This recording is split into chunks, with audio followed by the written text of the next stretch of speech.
Carter. I am one of the co-facilitators of the PI workshop with Professors Rachel Latan, Yelena Obradovic, and Sean Reardon, and they are sitting here to my right. For those of you who don't know them, this is the penultimate class for the Poverty and Inequality in Education workshop, and I'm very, very, very happy to introduce tonight's speaker, who is Wendy Tokuda. Before I introduce her, I just need to make some housekeeping notes first. For those of you who are registered for this class or who attend our weekly events, please note that we will not be having anything next Tuesday, the 27th. So there is nothing next Tuesday. The final talk of the quarter is on Tuesday, June 3rd. And we hope to see you all there. That's with Manuelito Biog, who will be talking about higher education issues and college readiness, actually. So it's a nice, actually, sequel to tonight's talk. The other thing is, for students, we just ask to remind you to sign in so that you can get credit for tonight's class. Okay? So it is my pleasure to introduce Wendy Tokuda, who I met, I think, just about 8 months ago, and I was pleasantly surprised to receive an email from her because she was interested in talking to me about a program and an organization that she's formed, a nonprofit, that she will be talking about for many, many years now. Wendy has produced and reported on a series of stories about students who have grown up in impoverished situations and who've gone on and made it, who've been quite resilient in spite of the odds for themselves. And this has turned into a series that's known as Students Rising Above, which she's reported on KPIX on the local news for many years, and then she also, after a while, created this nonprofit organization that has developed and blossomed into sending many of these kids to college and supporting and scaffolding them over the years. And so that is going to be the context of her talk for this evening, and talking about rising above in spite of the odds, students who've actually been born into many unfortunate circumstances. But that's not all there is to Wendy. That's a substantial part of what she'll talk about tonight. Wendy, for many of you, you may recognize her face. She has reported in the Bay Area for more than 30 years as a news anchor and a reporter on a number of stations, actually. She started her career in Seattle, where she was a news reporter, and then she came to KPIX, where she worked for 14 years before going to KRON 4, and then returned to KPIX in 2007, anchoring the 5 o'clock news. She is an award-winning reporter, and today she will be sharing about work that she's done from her nationally recognized series, which has won the Peabody Award, which is one of the most prestigious awards given to writers and reporters, a National Emmy for Public Service, the National Sigma Delta Chi Public Service Award, the NAB Education Foundation Service to America Award, and more recently, the Temple Award for Creative Altruism, and many more awards. That's just some of them. She is currently a fellow with the Renaissance Journalism Project, working on the opportunity gap. How about that? Things that we've talked about quite a bit in this workshop over the course of the year, and I'm looking forward to seeing what you produce, Wendy, with that. I'm also most ecstatic about the fact that you're a co-author of 3 children's books, which I didn't know, so I will have to get them so that you can sign them, and I will need to purchase those. But it is my extreme pleasure and honor to introduce to you Wendy Tokuda, who will be talking to us tonight about Students Rising Above. Wendy, welcome. I told Prudence, I'm so excited to be here, I'm going to just pretend like I went to Stanford. I have been reporting on these low-income kids for, oh gosh, it's more than 17 years now, and it has been an extraordinary experience professionally and in life, as a life experience. And most of these kids live below the federal poverty line. About half of them have been homeless at some point in their lives. Most of them have no parents. So they have either been abandoned, they have been neglected, they have been abused, they have for some reason been removed from their parents' homes, or their parents have died. But the extraordinary thing about these kids is that all of them have figured out that education may be the only way that they will lift themselves out of these situations. So all of them want to go to college. Now, in the world I work in, news directors will tell you, people do not want to hear about poverty. They don't want to hear about homelessness. You'll notice you don't see a lot of those stories on the news.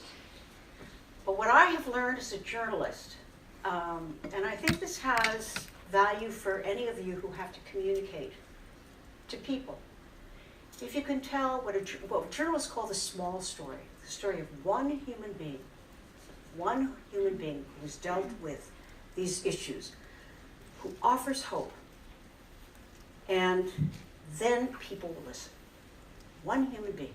You can't go into it with a statistic about how many people are not getting enough to eat in the Bay Area because they won't want to listen.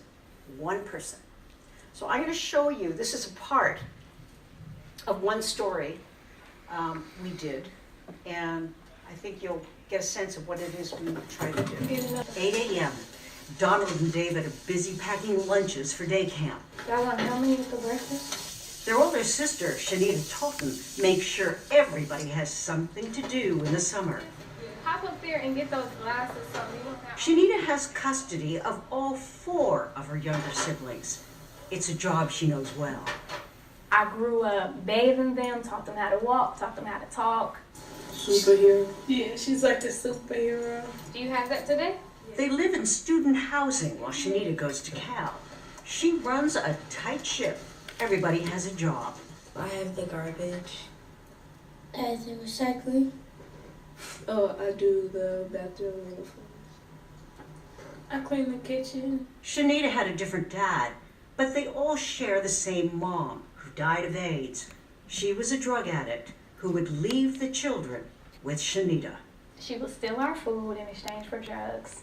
She would steal Christmas presents, bikes. Yours? Yeah, mine, my brothers and sisters. Their one great hope was Shanita. She cooked for my birthday, and then we ate, but she didn't because there was such a low supply of food. Shanita was the first in her family to go to college. On this day, Sister Shanice in tow before she heads off to camp. But when Shanita entered Cal, the kids were in foster care. Shanita was the one that was getting calls from the schools when things were going on with the kids. If they were sick, she was the one that would drop whatever she was doing. She'd go pick them up. They didn't ask for help, but the way that they looked was evident that they needed help. So Shanita Totten, at the age of 19, went to court to request legal guardianship of all 4 siblings. She had to find a pro bono attorney, This is the boys' room. prove that she could provide for them, paying for housing with her scholarship money. And when the judge awarded her custody, Shanita began to build a new home. I don't want my brothers and sisters to grow up and feel like because they don't have parents that they can't love or can't be loved. Someone told me, you're in a recovery home. You gotta, not drug recovery, but, hurt children. Hurt children. And somebody told me that hurt people hurt people. I am teaching and guiding my brothers and sisters to grow up at being emotionally well. How has she made you feel here? Safe, loved, and cared for. I feel thankful For? for everything that I have. Have a good day. See you later. We're better. We're already better. What's in the past is in the past. Don't sweep it under the rug. Clean it up and get it out. Get it over with, and we're gonna make it. Last year, Shanita graduated from Cal, first in her family to finish college, to go to college. One sister graduated from high school, the other is finishing this year, and Shanita got a job working with foster families and their children in New York, and she has taken her 2 younger brothers with her. She found a private school, by the way, that would take them. Shanita is one of the resourceful people I may have ever met. And that really worked for her, and her willingness to accept, not just accept help, but to seek it out, made her different. And she is probably what Dr. Carter would call an outlier. She is, in the sense that she made it to college.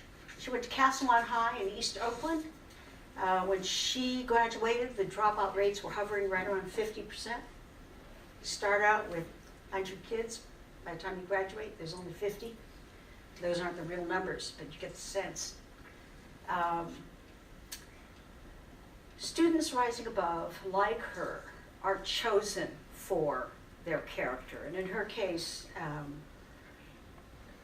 really a human being of extraordinary character who, in actually her senior year, her mother died of AIDS. And Shanita had to make peace with her and made the decision to forgive her.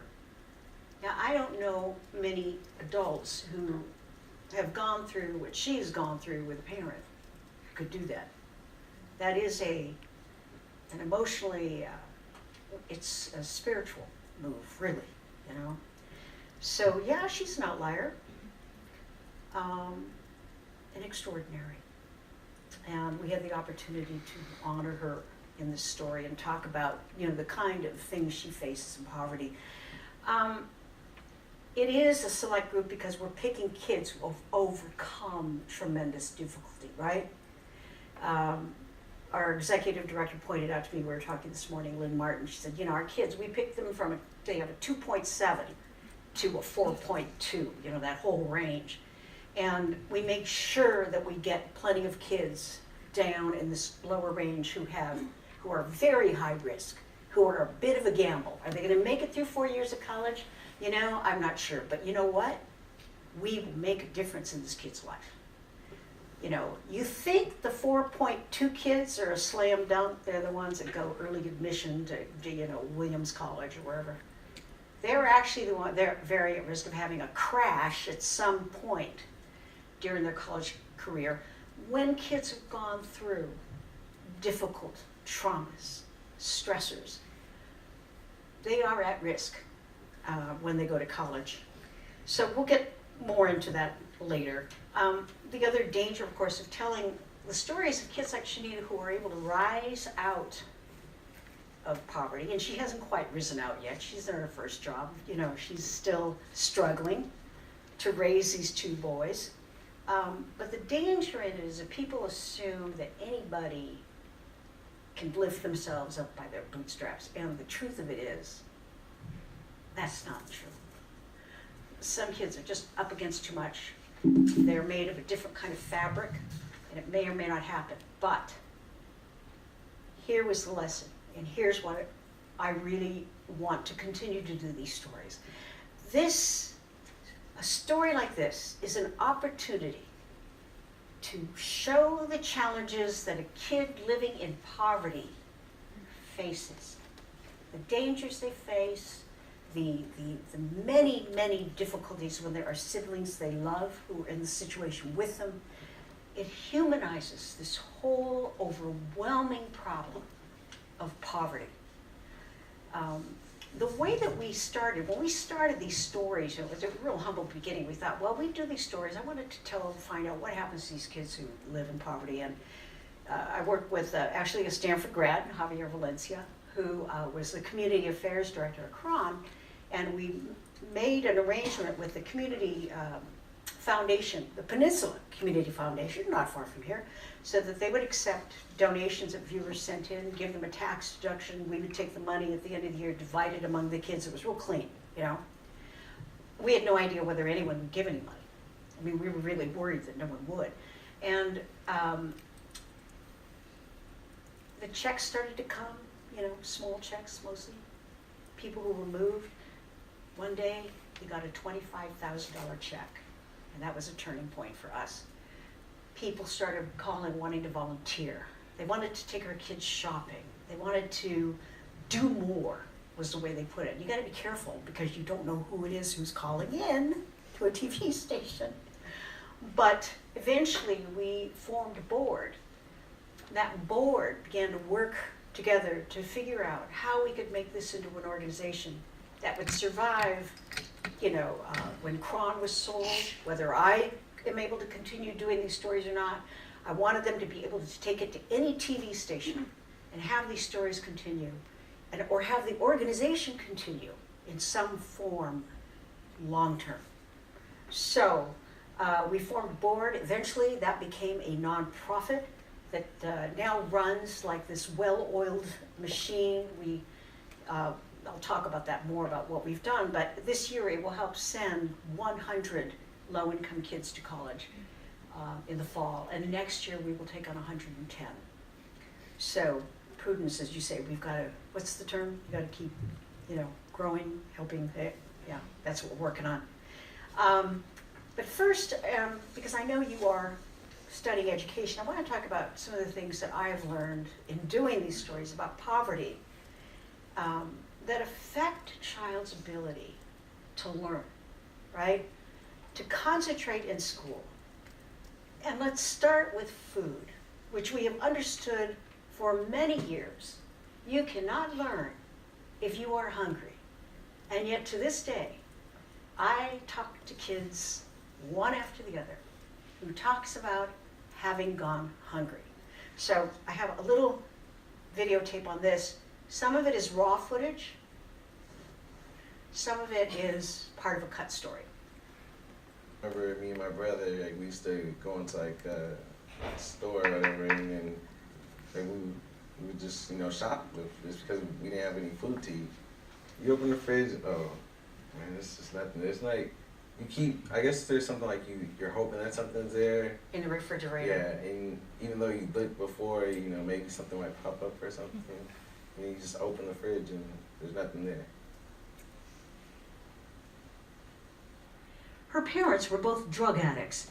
As a child in Ohio, they lived in 25 different houses, always in poverty and filth. I remember getting school lunches, and that was usually the only meal sometimes that I got during the day if I was at home. And when you were really hungry, what would you do? Eat paper. And her sister told her, pretend it's a hot dog. I was at Fremont High School this month, and the kids were telling me, I was telling them, what do you think, this is connected to the opportunity gap. I was interviewing a group of students, and I said, what are the things that wealthier schools get, or students get, that you do not get? And the first thing they said was, we get lousy food. And it's the same food every week. Mystery meat, just inedible food. So I said, well, what do you do? Now, this may seem off topic on hunger, but think about this. This is related. This is a school in East Oakland, okay? There are no grocery stores. There is no Whole Foods down the street. There is a little store where they can buy chips and soda.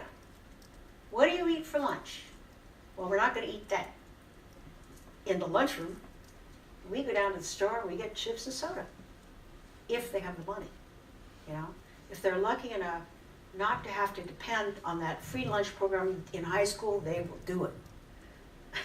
I talked to a teacher there and I said, what are the problems you see, again, with the opportunity gap? What are the problems you see in this school? 90-some% of the kids, by the way, in the school qualify for the free lunch program, but there's a stigma, They don't like to be seen going in there with their ticket. But she said they're hungry all the time. They leave home, they haven't, no one's helped cook them breakfast, no one's told them to eat anything, they're hungry. So she would keep, like those health bars, the oat bar, whatever they're called, to give them. Kid after kid tells me about going to bed hungry in this day and age in the United States. Often they live with no electricity. Particularly during the recession, we saw this, a lot of moving around if they were evicted, a lot of new poverty during the recession. Sometimes no water, no electricity, no water. One of them had a really nice neighbor, and the neighbor would take the hose, hook it up to her bathroom.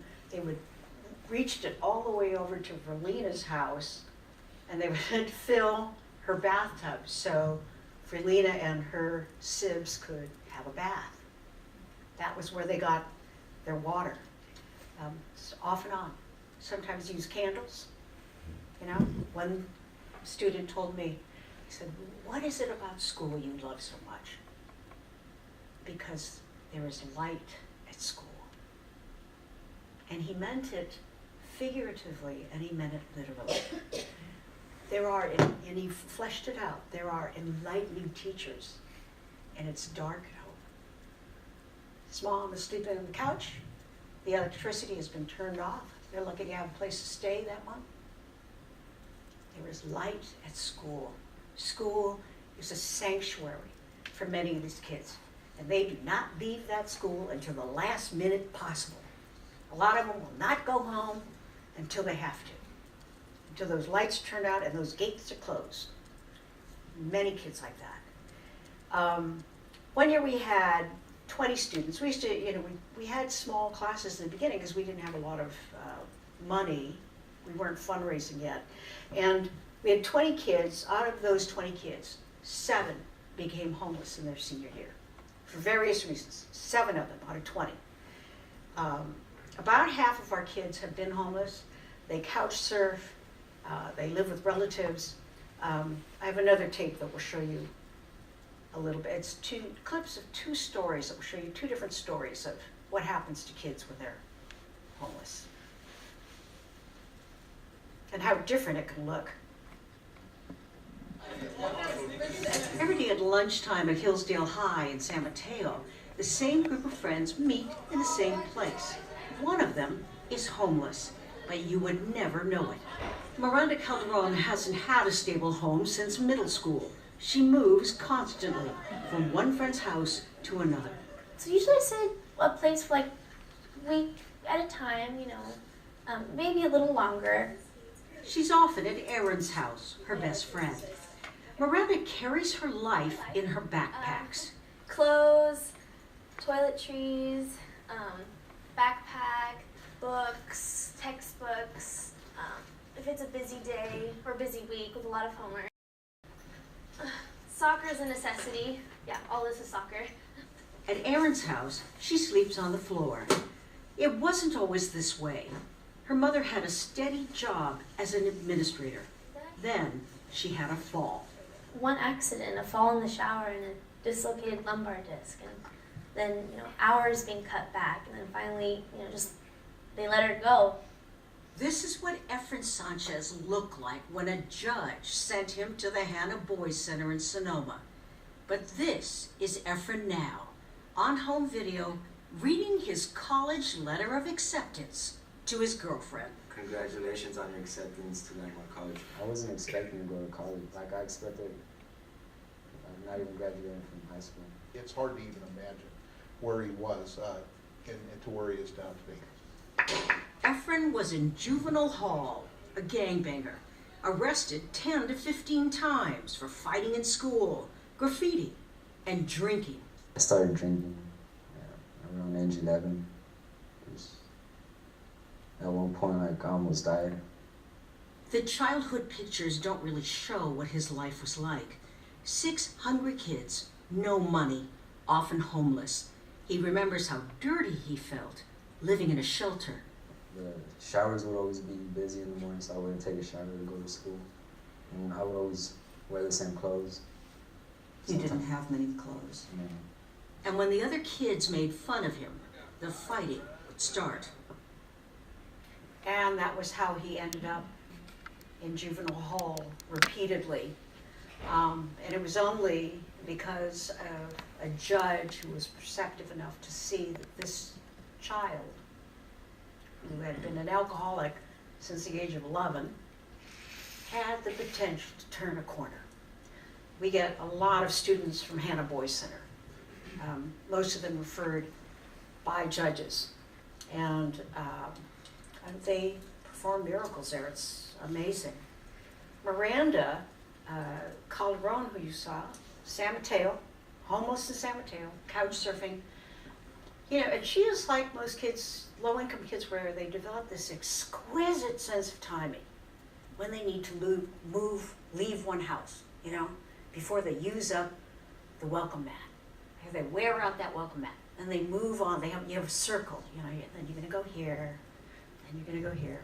And just, they have to be very tuned in when you're starting to really, you know, time to make a move.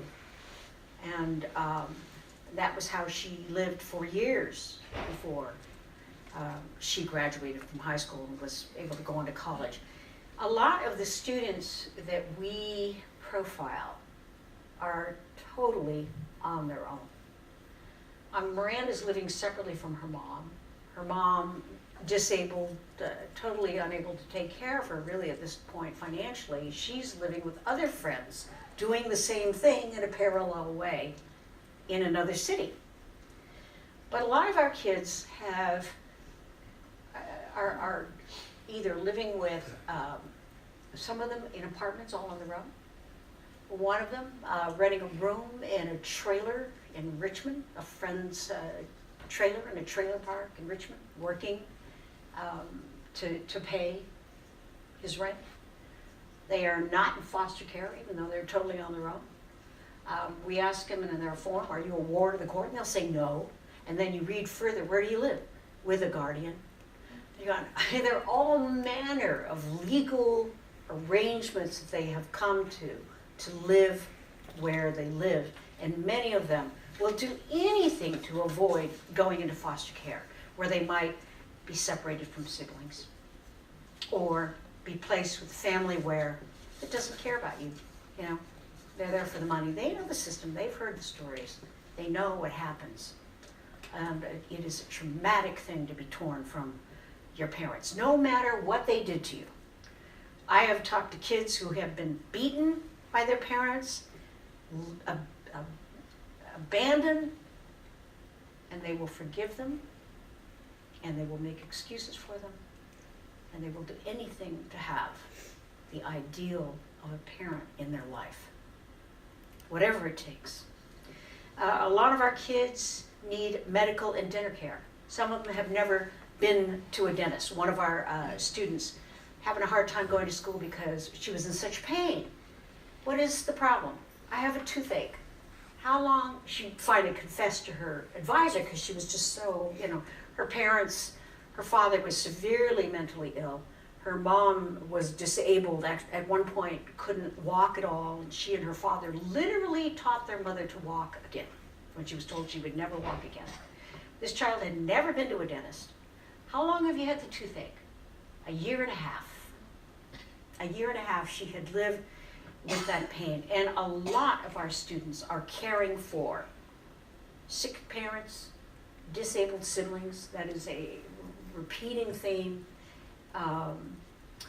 One of them was in 4th grade when her mother, single mom, cleaning houses, broke her leg. This little girl in 4th grade had to help her mother bathe, keep the house clean, cook, shop, walk to the store, walk back with all the groceries. You see this picture of this little girl with these little, you know, she's missing her teeth, and there she was in charge of the house. When you are poor and somebody gets sick, you are up the creek. I mean, if you were working month to month just to make sure things are okay, and something goes wrong, I mean a parking ticket, you know, it's a problem because you've got that money all worked out, right? And then toward the end of the month, it's like the instant ramen and the flour tortillas, and you know, get it all worked out, and then that parking ticket, and then or somebody, illnesses are a real problem. I mean, it used to be the main cause of bankruptcy, right? Medical bills. So, and that is the case in Miranda Calderon's family. They were doing quite well. One illness, slipping in the shower, and the big slide downhill to homelessness. Mental illness, a huge issue. A lot of our parents, our students have parents who are mentally ill. They may or may not even have a diagnosis. Sometimes I can just tell when I interview them and they start describing the symptoms. I'm like, oh, you know. And sometimes they know, my mom has schizophrenia, you know. But, for example, 2 boys, twins, interviewed them and they said when they were little, they thought their mother had a gift because she heard voices, you know. And she had a breakdown and they were taken away. And, you know, the trauma of those little boys to go to see their mother, you know, in a hospital. Many, many students talk about being physically abused or watching their mother being beaten, which is very damaging. Many are sexually abused. As a rule, we don't talk about sexual abuse because it takes so many years for a child to get over that kind of, or deal with that kind of trauma. I don't want something on TV that they're going to be looking at in 4 years and going, oh no, you know, when they go to college and everybody sees it. So, but I broke that rule this year. We made the first exception with a student who was diagnosed with post-traumatic stress disorder. And she was treated, a rare situation where she was actually diagnosed and treated for it, okay? Which is, now her father had been shot and killed before she was even born. Her mom was pregnant with her. And she struggled with that. Her mom struggled with it. They all struggled with it, you know, that kind of violent death. And then, so she was having a tough time as she became a adolescent, and her mom said, well, you know, I have your dad's best friend come and talk to you because you know, a man who knew your dad and kind of help out.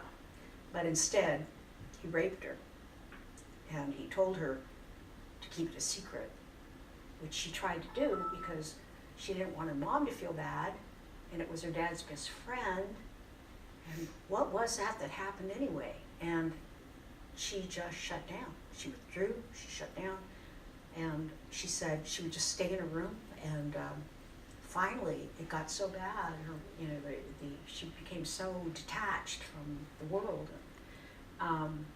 She told her mom what had happened, who immediately called the police. There was a trial. It turned out he had a record. There was another young woman he had also assaulted. She testified at that trial.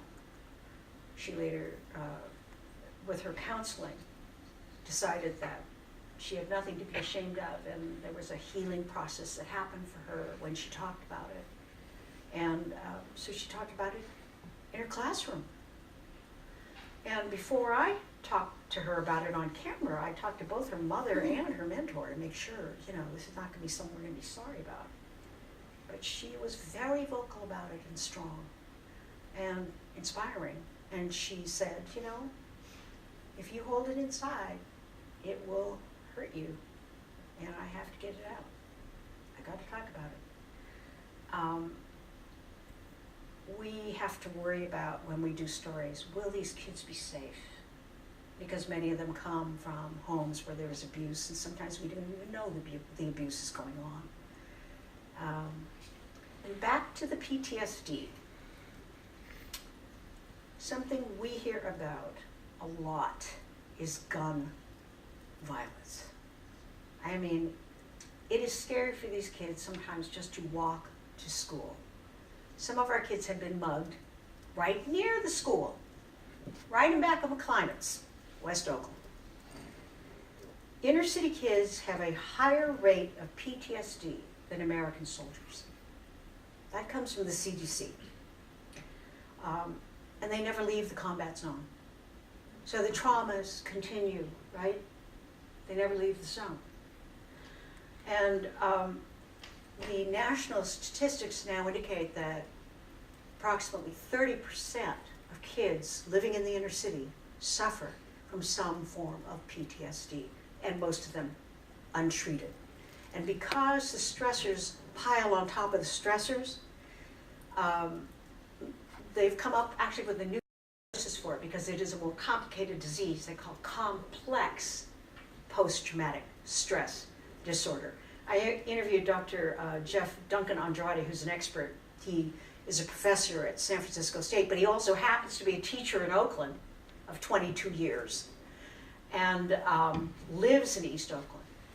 And he points out, I've always thought of the gun violence as the trauma, right? You feel your life is at risk. And he said, no, those are not the only traumas that make a kid at risk, that put a kid at risk for PTSD. It's fear, it can be hunger, homelessness, abuse. All of those things are major stressors. And when piled on top of each other, they put a child at higher risk for displaying these symptoms. And then we concentrate these kids who are at highest risk,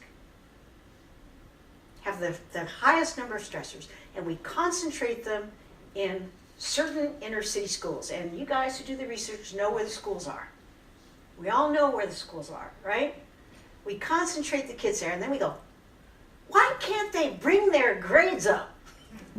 And you have a hypervigilant kid, like this, sitting next to another hypervigilant kid who could go off at any second, sitting next to a depressed kid, sitting next to a withdrawn kid, sitting next to another hypervigilant kid, sitting next to some poor kid who's just trying to learn something.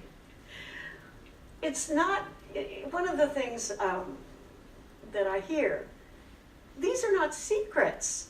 We come up with different terms for them every so many years, we come out with a different study. How long has this been going on? And now, with the emphasis on scores rather than the relationships, because, I'll get into this later, but the single most protective factor for a child dealing with trauma is one caring adult. I'm not talking about, tons. They're not asking for the moon. One caring adult.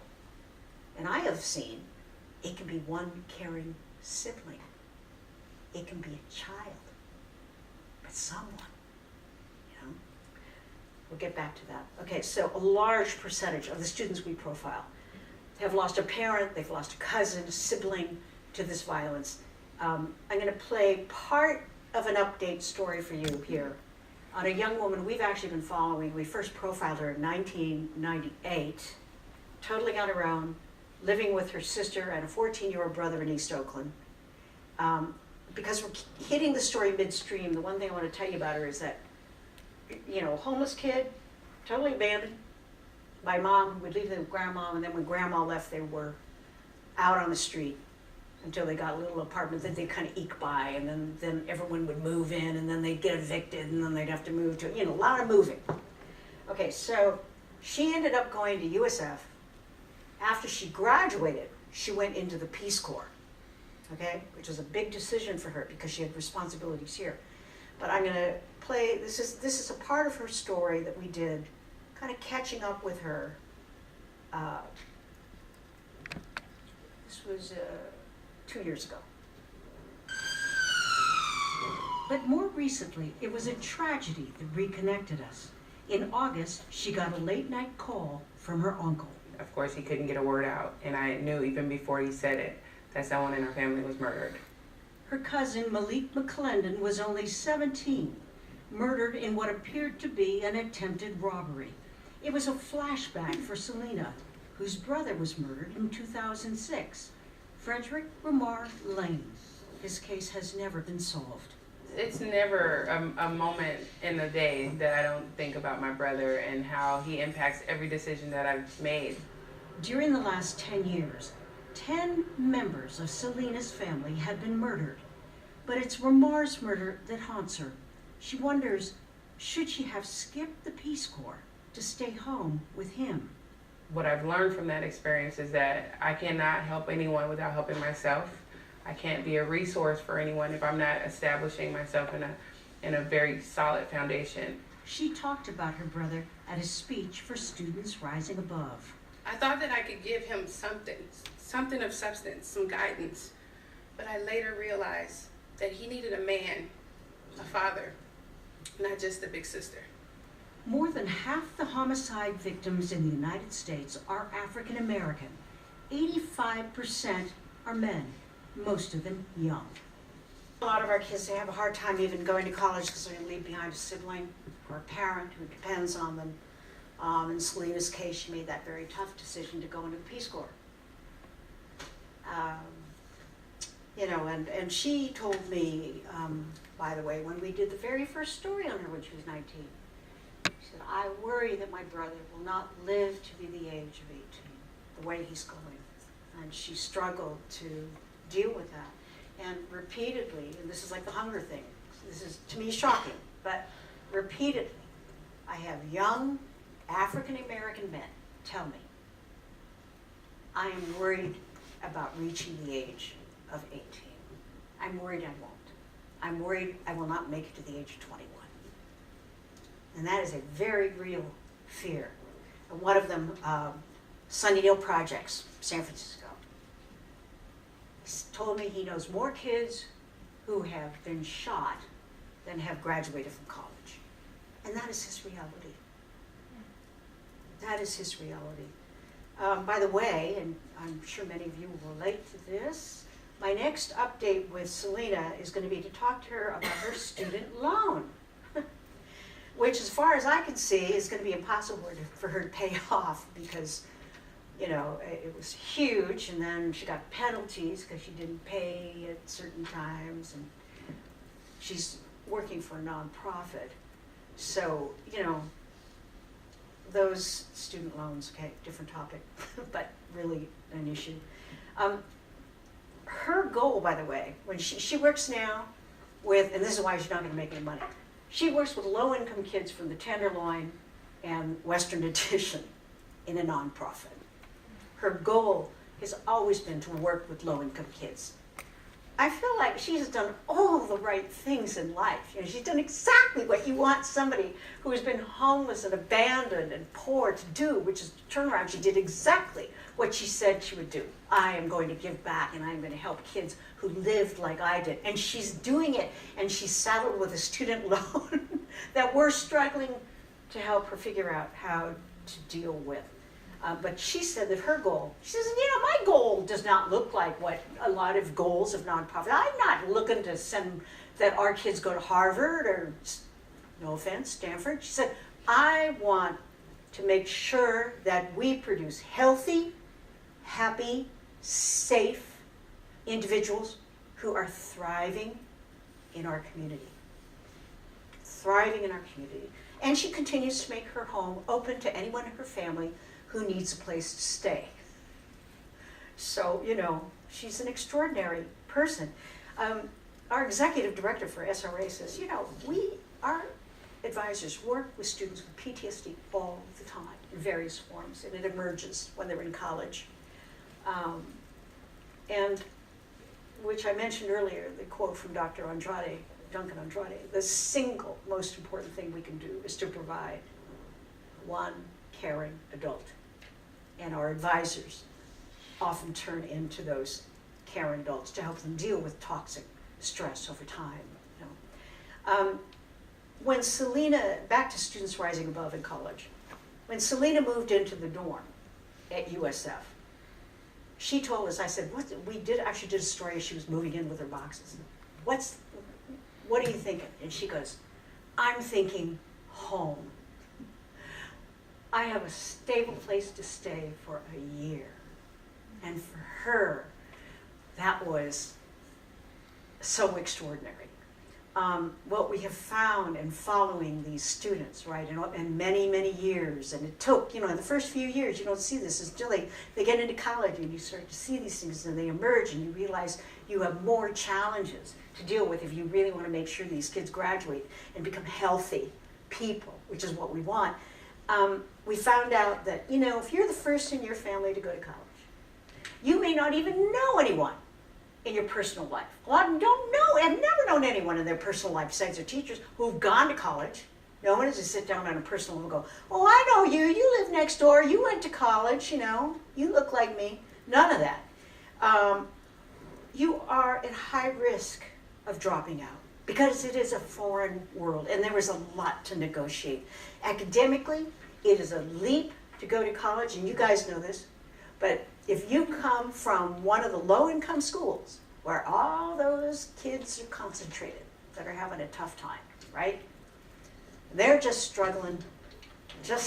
Everybody's struggling. You come from one of those schools, even if you got a high GPA there, and you go to college, you are in for a shock. Because our public schools do not necessarily prepare our kids for a 4-year college experience. So it's like, wow.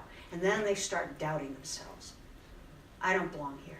I'm not going to make it. What's the point? And we started losing kids, you know? Some of our kids had no idea what it meant to live in a dorm. They would show up with a little backpack with their clothes. No sheets, you know, the long, extra long sheets you have to get to live in the dorm. None of that. No bedding. No mom fluffing up your comforter and cleaning everything with it. None of that. No trip to the Target store to pick up everything you want. Nothing. No idea. What do you need to live in a dorm? Some had never slept in their own bed. They would miss a financial aid deadline. Now, if any of you have filled out the FAFSA form, you know that it is like a long form tax return. You got no one at home to help you do it. Very complicated. They would have a culture clash with their roommates, you know. Never gone to school with kids whose parents are lawyers and doctors. So they're going to go from these schools. Now they're going to compete with the children of doctors, lawyers, professors on their level. Those are the terms, okay? One of our students, bright enough, and he got a scholarship into a college prep school, and he got into Princeton. We said, now what do you need? And he said, well, I'm going to need pots and pans. We said, well, what are you going to need pots and pans for? He says, well, I got to cook. We said, oh, no. They feed you in the dorm. You won't have to cook. He had no idea. This is a kid going to Princeton, and he did graduate from Princeton and then from Bolt Law School, by the way. Their family problems do not stop. Why would they stop when they go to college? Of course they don't stop. When a brother or sister needs, they're still going to respond. Many of those kids who are raising their siblings, you go to college, your sister's in trouble, she needs money, she needs a payment next week, mom doesn't have it. Oh, mom's homeless again. Mom steals their money. Mom asks for money. Mom's on the street again. What to do? So, all of this myriad of challenges that a first-generation, low-income kid faces trying to change the culture of their family. So the commitment of Students Rising Above, this organization that grew out of these news stories, and we're going, every year we're going, gosh, what are we going to do about this, you know? Okay, the commitment began to change, not just to give them a check and send them off to college, but to get them through 4, 5, 6 years of college, whatever it was going to take to get that degree, to do the hand-holding necessary that a parent would do. And it turned out that the single most important factor in helping those kids get through college was the advisor, the single caring adult. Check in with me. Oh, it's me again on the telephone. You know, checking in, late night calls. You got a deadline coming up. What's the problem? Where are you going for spring break? What are you doing during the summer? No place to go for Thanksgiving? No place to go for Christmas? Let's figure that out. You're at a school on the East Coast, you'd like to come home, you're really lonely. Let's figure that out. All of these things, you know? All of these things. And we've learned now, we pick the kids in their junior year to help them make a more intelligent decision about where to apply and where to go and what they need and what is in their financial package. And that's a tough one. But these days, you know, do you want to saddle a kid with a student loan that they are going to be a slave to for years, years, depending on the kid, what we're talking about. So we want to make sure they don't get in over their head with loans, that they are realistic. We had a kid last year, former gangbanger. He had gone straight, great kid, all the smart, charismatic leadership, dying to go to St. Mary's, dying to go to St. Mary's. No financial aid. We had to break it to him. Your best option financially is Chico State. Broke his heart. Wish we did have the financial aid. Wish we could send him to St. Mary's. But the intelligent decision for him, long term, realistically, when we thought it through with him, holding his hand and talking it through, was that different option. SRA developed a summer internship program because the advisors started to realize the reason the kids wanted to go to summer school and then they didn't know what to do when summer school let out was because they had no place to live. They had no home to go to. So we started to, and they also had no professional experience in the work world at all, right? So what's the solution? We developed an internship, a summer internship program. And later, as our kids started graduating from college and going into the work world, we began to help them develop career skills. How to shake hands, how to look somebody in the eye and shake their hand, okay? How to write a resume. One of our kids told us when she got an internship at Wells Fargo, she had never been to one of those buildings in the financial district with an elevator like that. It was a shock, all those floors, all those buttons, all those realities. So, we're opening the world, right? And we want to give them the kind of background so that when they go out in the working world, they can compete with everyone else on the terms they will need to meet. How to write thank you notes, how to network. We started to realize we had to help kids get medical care and dental care. It was interrupting their schoolwork. We have a woman who works with the kids on that. That's what she does. She lines up pro bono dentists when she can, pro bono doctors. She got a root canal for both Shanita and Selena have had root canals. Psychological help when it becomes necessary, when someone is really on the edge. And a lot of these students have told me they have considered suicide. And the real heartbreaking thing is when you listen to them, it's often irrational. It's not an irrational thought. When they start to describe the situation they are locked in to an abusive situation. When they say that they considered suicide at that point, and they were 14, they were 12, you can see why they would consider that as an option. I know that sounds awful, but that's how bad their situations sometimes are. Now, even, again, it's this hands-on advisor who makes this difference. Taking these late-night calls, that mucky job of getting a kid to college who has no parents.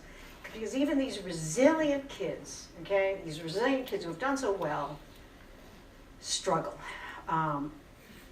They've experienced poverty, trauma, they've been abandoned, they've been abused. They are going to take long-term hand-holding. And there, again, is a misconception. The ones that have the 4.2 are going to sail through. They have the worst crashes. Because when they do fail, it's like the world has ended. Everything, their whole family's success sometimes depends on them doing well in school. The White House paper I was telling you about, Professor Reardon, was mentioned in. You can find it online. It's all over the place. But it's on, the need to get more low-income kids into college. And it talks about, rich kids graduate. This is a simple one, the headline.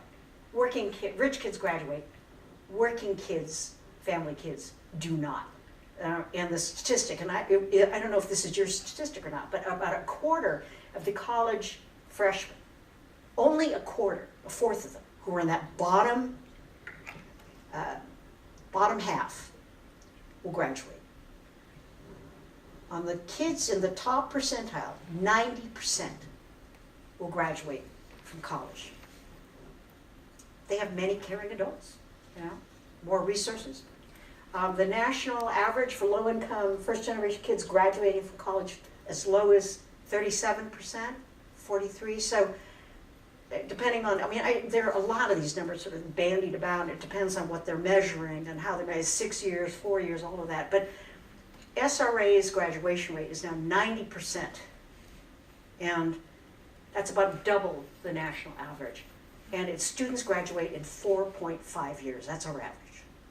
So it's that hand-holding, I tell you. It really is, getting them through the summer and giving them a meaningful experience in the summer. Some of our funders, when our kids would say, and then I went overseas. I went on the overseas, the year overseas. And our funders go, gosh, a year overseas? Come on, we're paying for that? And I go, yeah. If it was your kid, would you give your kid that experience? Oh, yeah. Do you want that child to really compete out in the real world now with a global economy? Yeah. Right. It's worth it. It's part of the deal. We are in it for the long haul with these kids, and there are rules for them to stay in the program, but most of them are able to hang with it. I close up here because I know I'm running out of time, but we always ask kids, how did you do this? How did you overcome this? And here are the repeating themes. 1, almost every kid will tell you, I focus on the positive and I block out the negative. I have got to get through this. I focus on the good stuff, and I can't waste time on the bad stuff.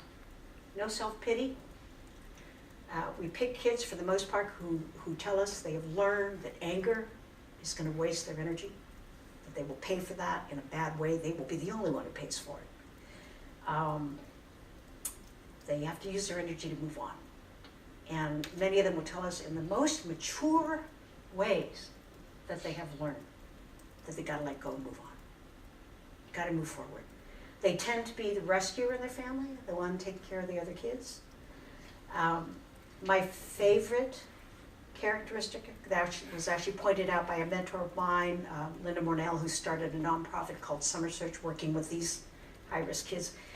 And she said, I said, what do you think is the key? And she said, these are all kids who have made a decision at some point in their life that somebody else is more important than them.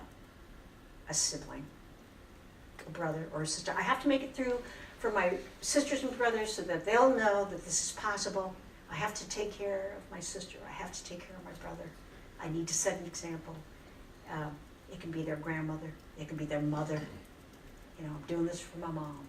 I don't want her to keep working as a house cleaner. I want to move her to a house. It's all truism.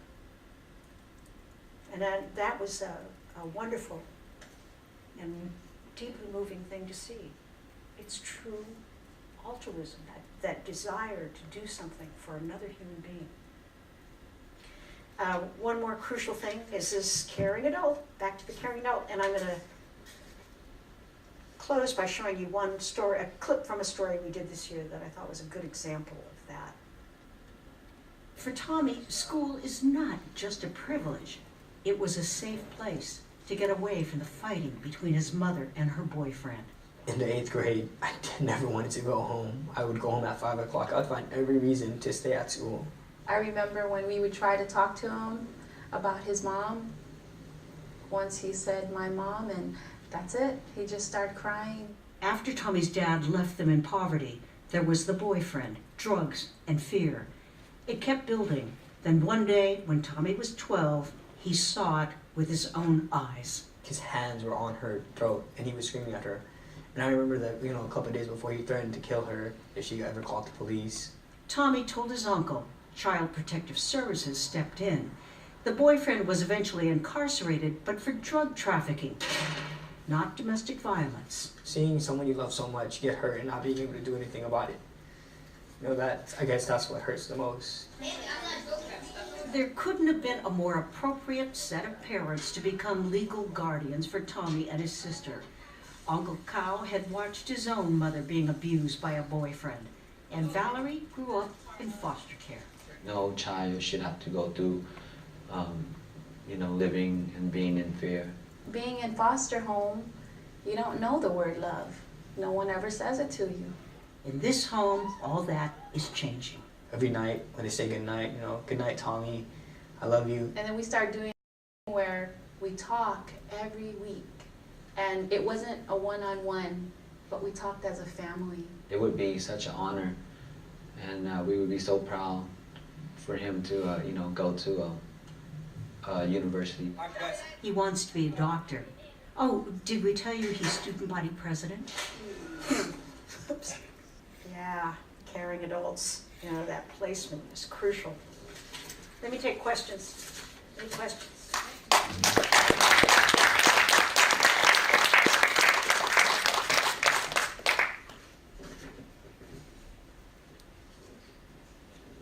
That was really wonderful to see, and the case studies that you showed.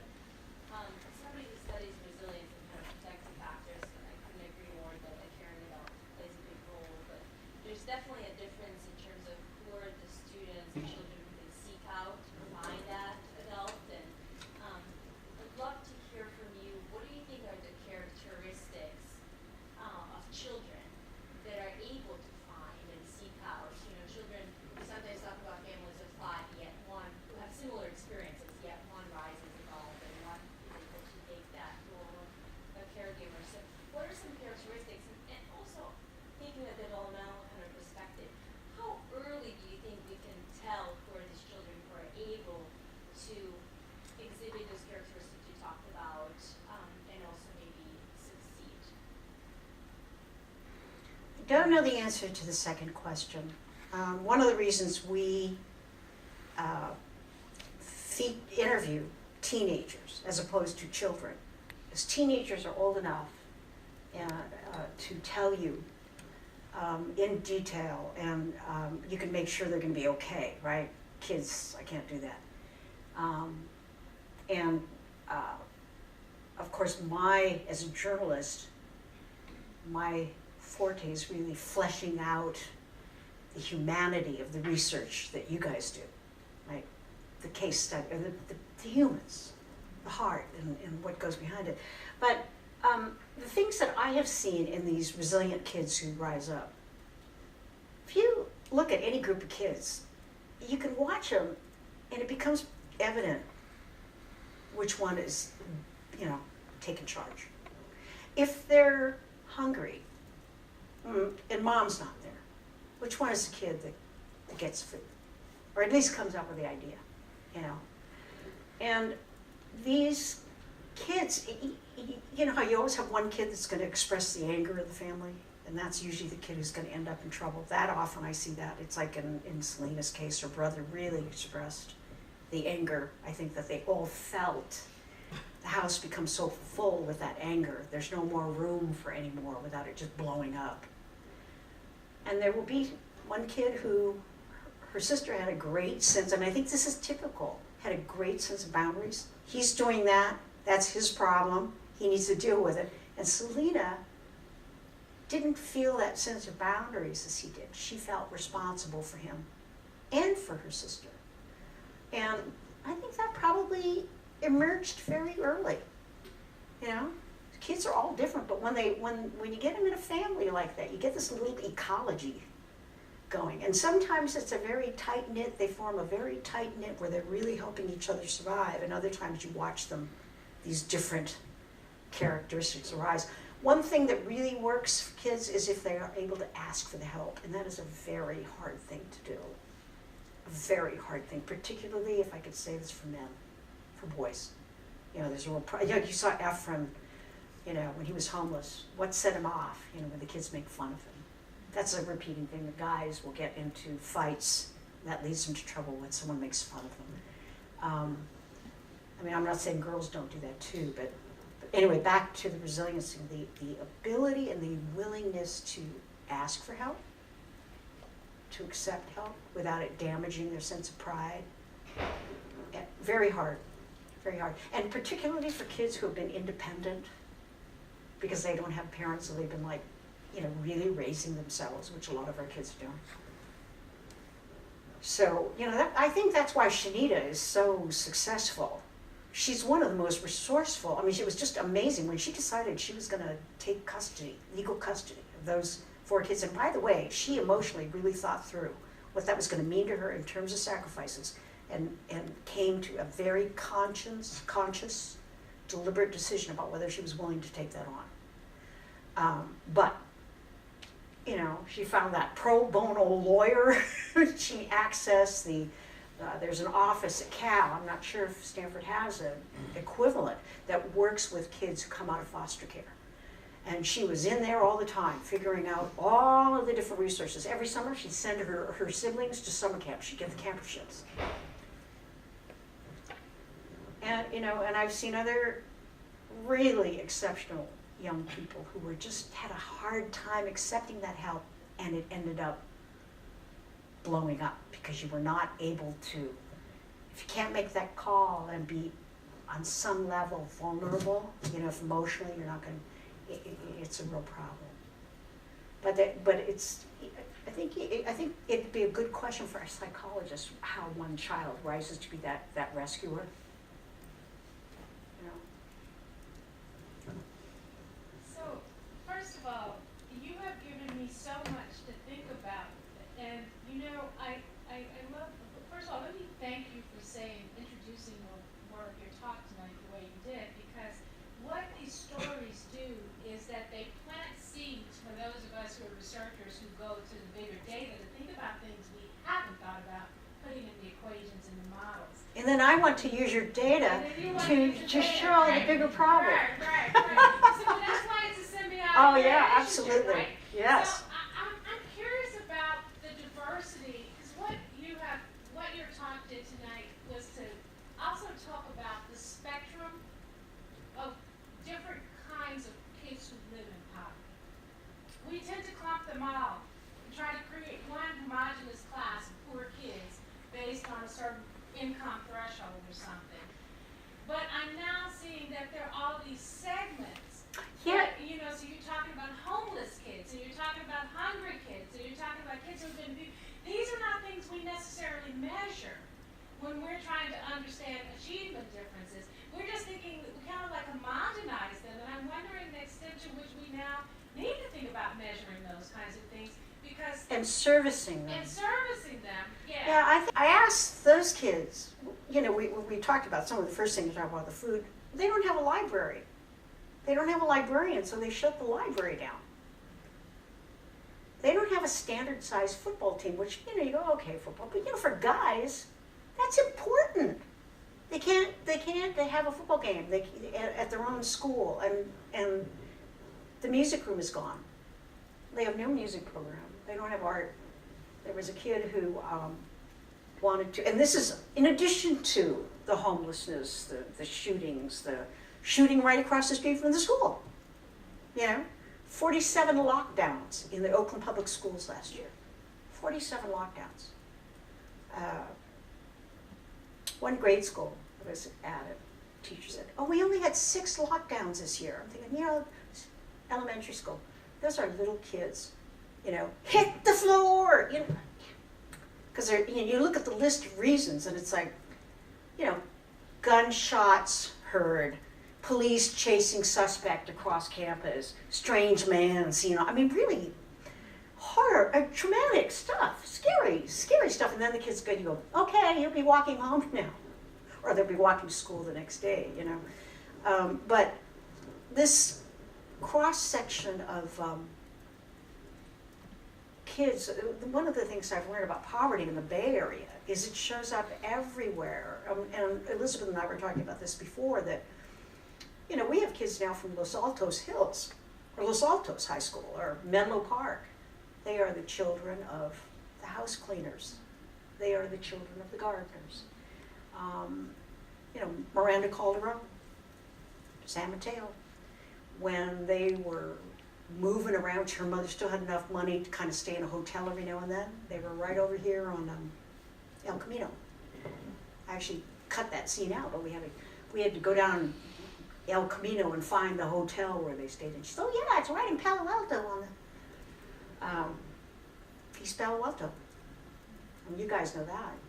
You know, your students have made have changed the education system in East Palo Alto with the prep school, Eastside College Prep, which we get many students from. And it was graduates from Stanford who, you guys probably know this, right? Yeah, so we get a lot of students from there. And, you know, one of our students there lived in a garage. Palo Alto. Lived in a garage, you know. For a while they lived in one of those storage sheds. But when she was a little girl, she said there would be mice in the garage, and she was so little and they had read Cinderella, so she kind of had little, she'd go, oh, there's the mice. She'd get all excited and later found out, oh, no, that's not such a good thing that the mice are running around the... Many, many poor kids right around here. And I was telling you, when with SRA, pick a city, within 20 minutes we can take you to the home of one of our kids. Napa, Sonoma, Concord. That's where they are. Everywhere. You know, little pockets. Just little pockets. I was just wondering, when you're talking about different kids from different groups within this poverty level, you talked a lot about kids that have had started dealing with this since the recession.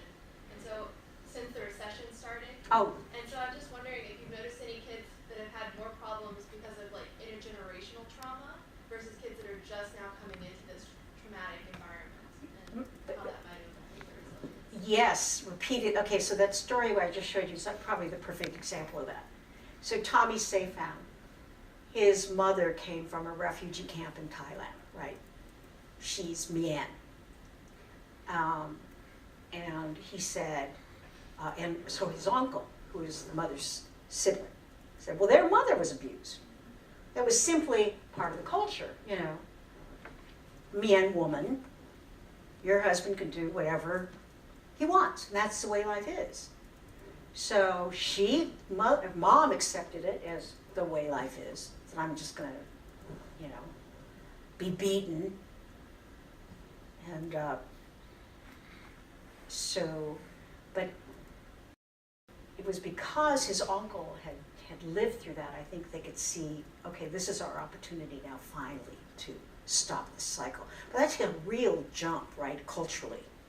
Because culturally, you're coming from a background where, you know, it has been part of the culture. It's way back. And yeah, a lot of our kids,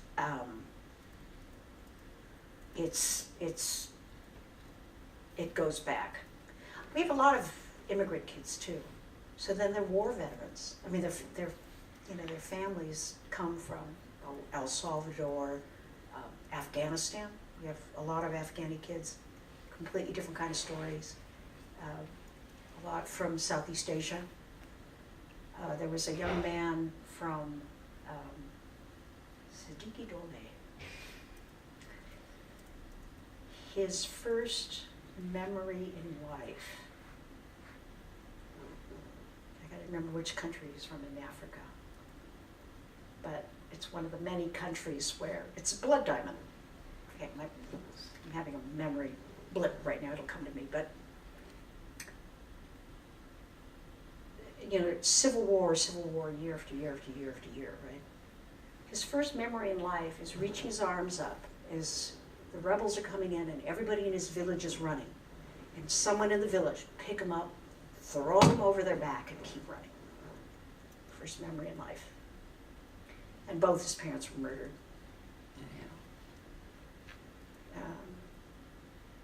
Yeah. He actually lived with a family on the peninsula. But many of these kids, you know, it goes back. Yeah. And the war trauma stuff is tough. Anything else? First, thank you very much for the talk. I was actually just in here like about 2 hours ago for a lecture. It was very different. Sort of really interesting to sit and, but it makes sense to both of them together. But that talk was thinking about teachers and the attempt to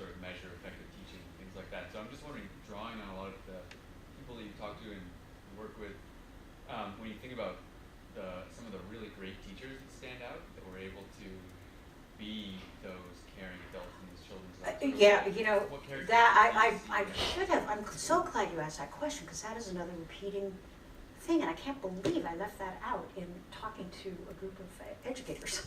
But we always ask the kid to have someone speak, to pick someone to speak on their behalf, and it's almost always a teacher or a counselor.